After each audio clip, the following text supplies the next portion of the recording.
When I was little, my father was famous. He was the greatest samurai in the empire. Hey everybody, my name is Jerry Williams, aka GreaterSapien. Thanks for stopping by. Today's video I hope will be relatively short. It's going to be a response to some of the comments I got on my last couple videos, my Kobe Bryant video and my conspiracy flat earth commentary video. And mainly because a lot of the comments I got were negative. Probably a disproportionate number of comments were negative. Not that I mind, but I found it an interesting proportion.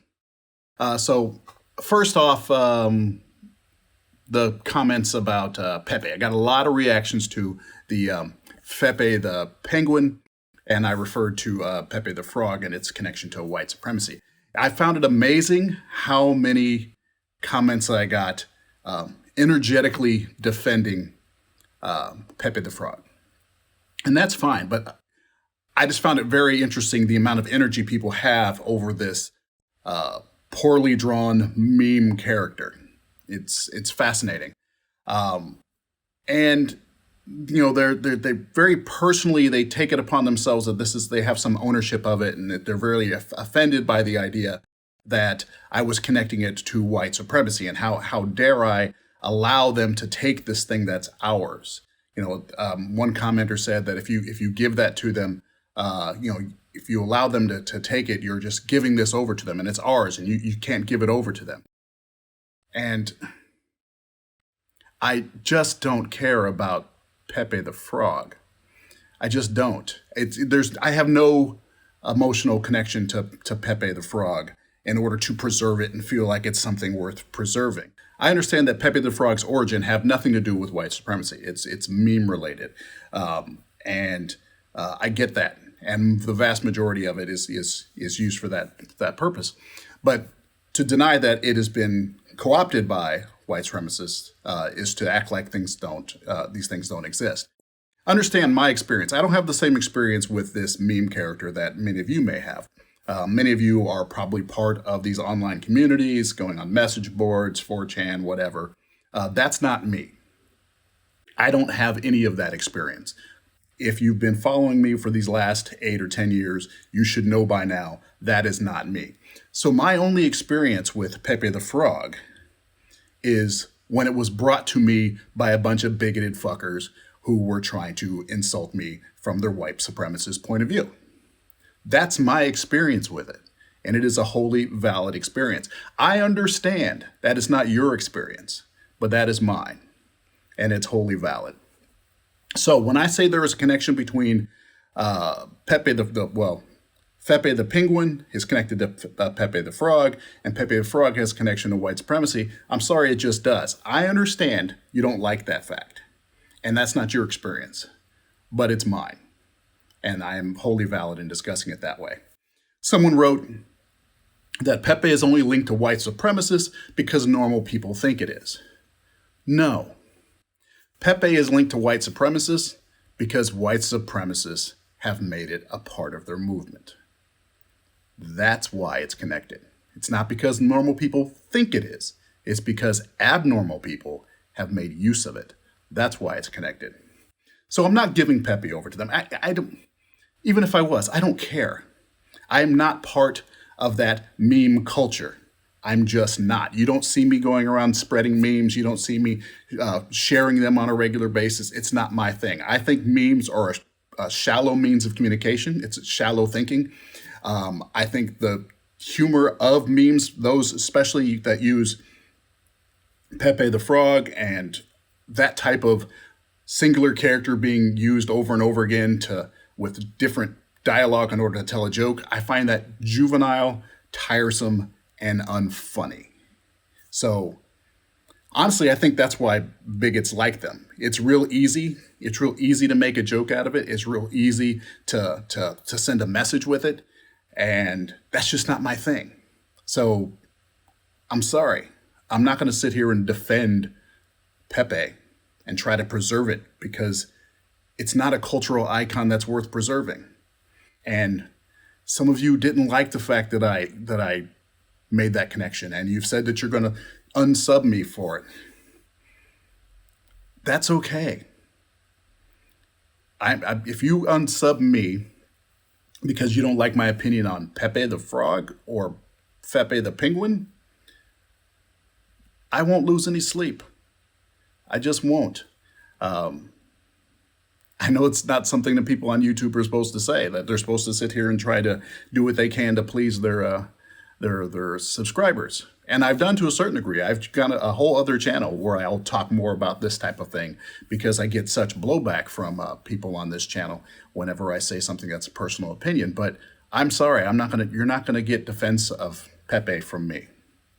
You're just not. We're not from that same world. So there you go. The other thing I got a lot of blowback on was my Kobe video, which wasn't really even about Kobe. It was just brought about because of Kobe's death. I was already making a video. I was planning on making a video, and as I was getting my things together to do it, taking clips off the internet that I had saved and pulling them together so I could look at them, the news broke. And so since I knew I was putting that video out, I felt it would be disingenuous of me to act like it never even happened. That's why it was brought up. But the reaction I got from people was quite interesting and sad in its own way. People reacted to me, and how dare I treat Kobe's death like it was somehow more important. And these are people who supposedly watched the video where I said specifically that his death isn't more important than anyone else's. I said that. But no, people have to say, how dare you talk about this celebrity as if he's more important? His death is no different than anybody else. What about all these other people who have died? What about the other people who died in that crash? And these first responders who died here, or people in the science and technology fields who have died. What about them? Why aren't you talking about them? Get off your high horse and shut the fuck up. You're not helping. Because one, most likely you didn't even think about those other people's deaths until this celebrity died. And then you decided to bring them up as some type of counter. That's what people like you do, in my experience. But to say, what about these other people's death and how dare you act like this is more important, which I did not do, is also to act like, not to act like, it also shows that you don't understand how people think. You just don't. People personalize everything. They see a tragedy, how they react to it generally is guided by how personal it is to them, how much of a personal attachment they have to it. When there is a plane crash in another country, most people don't care unless there was an American on board, at least, and I'm speaking as an American. Most people in America don't care about a plane crash or a tornado somewhere, or even a bombing somewhere, unless an American died, because all of a sudden it's personal. There's a connection, even if it's not real, there's a connection between them and the person that was involved in that tragedy. That's how people work. It's not right, but that's how people work. It's like missing white girl syndrome. Kids go missing every day. Kids get kidnapped. They get lost. They get murdered. All sorts of things happen on a daily basis. But you only really hear about it when it's a little white kid, because most people in this country have more of an emotional connection to a little white girl. They just do. And so that makes more news. And Amber Alerts are called Amber Alerts for a reason, because a little white girl named Amber. And because we have this kind of false connection, we give it more importance. When, even if it's not such a, on say racial lines or anything like that, if a child goes missing, they get kidnapped in a particular neighborhood. And you've probably had this experience before. I know I have. You have something happens in the news, and one of your coworkers is particularly upset about it. Not all of your coworkers, but one coworker is particularly upset about it. You say, hey, what's going on? Oh, I'm just thinking about that kidnapping that happened or whatever. And you go, oh, really?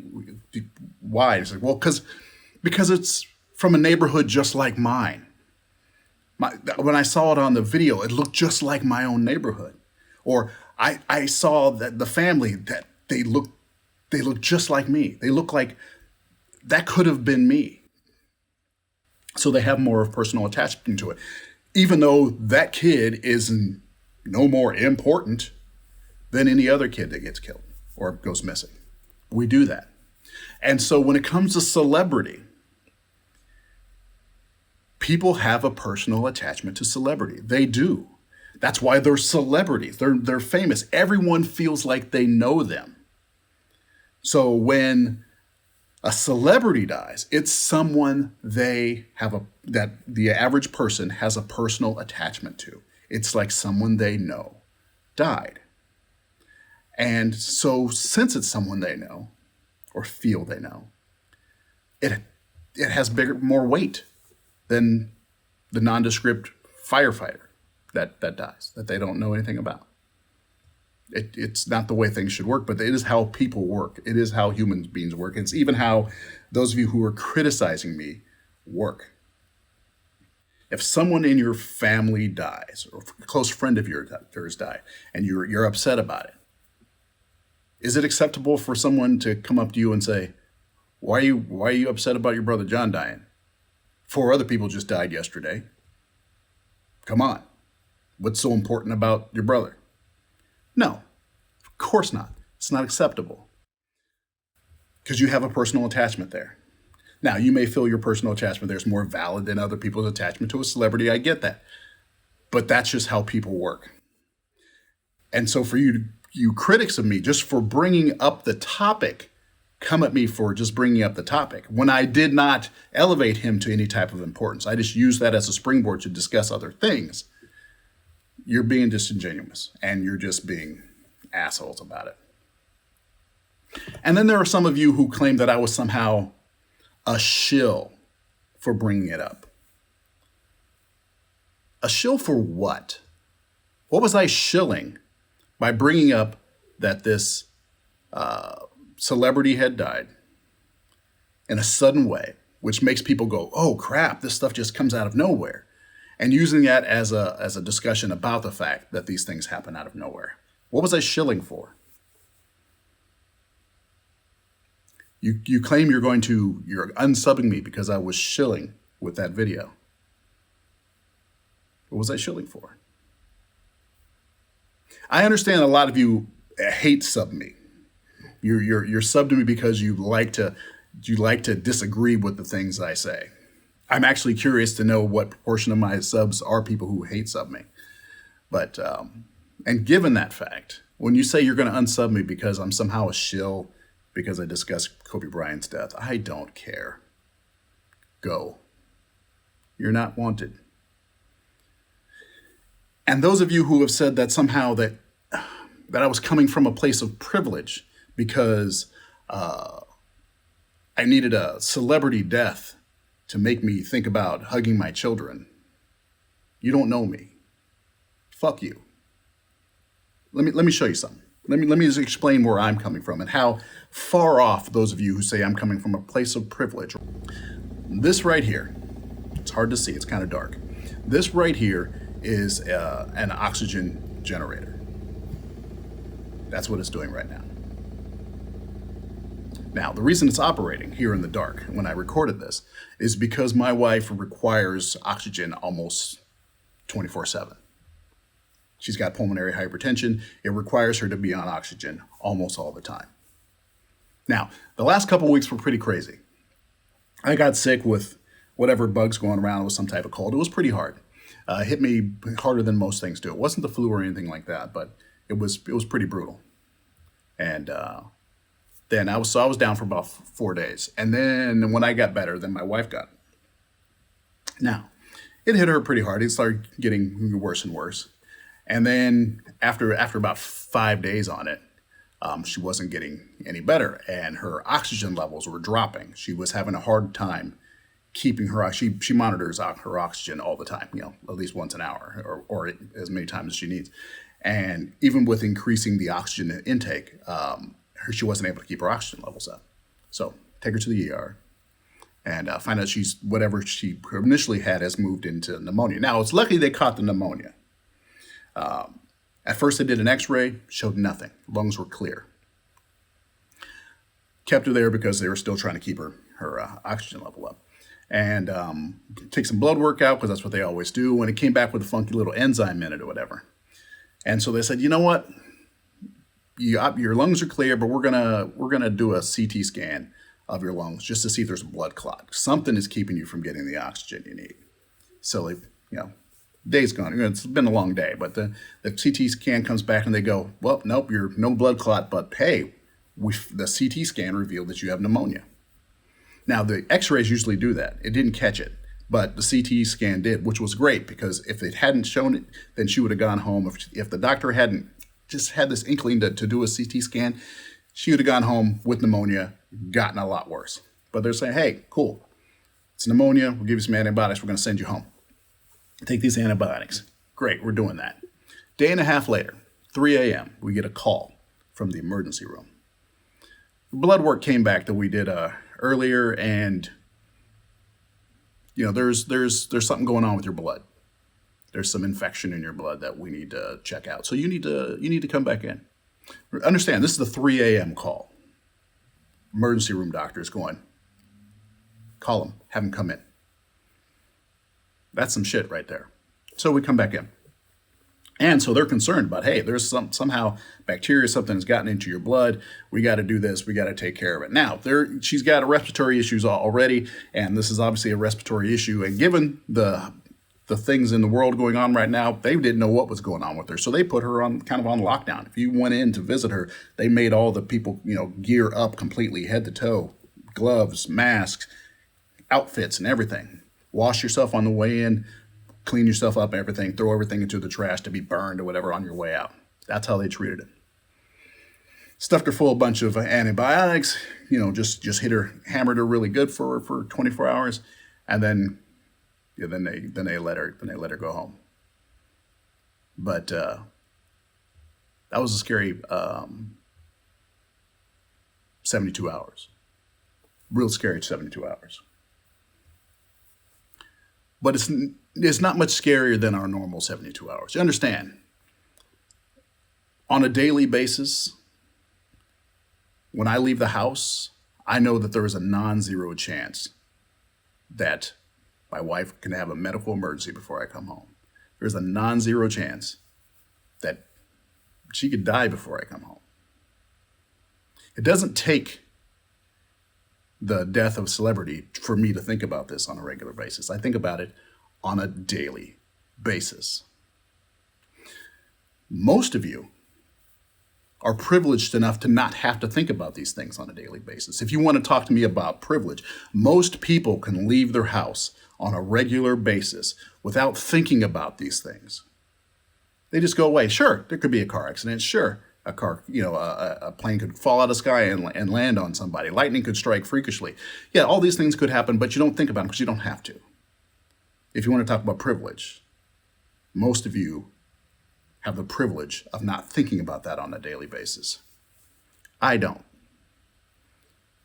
So don't come to me talking about I have the privilege of any of this. Don't claim that I'm shilling for anything when I use it as Kobe Bryant's death to talk about this type of subject. It's something I think about on a daily basis. And if that's going to make you unsub me, unsub me. That's my job. That's what I do. I don't lose.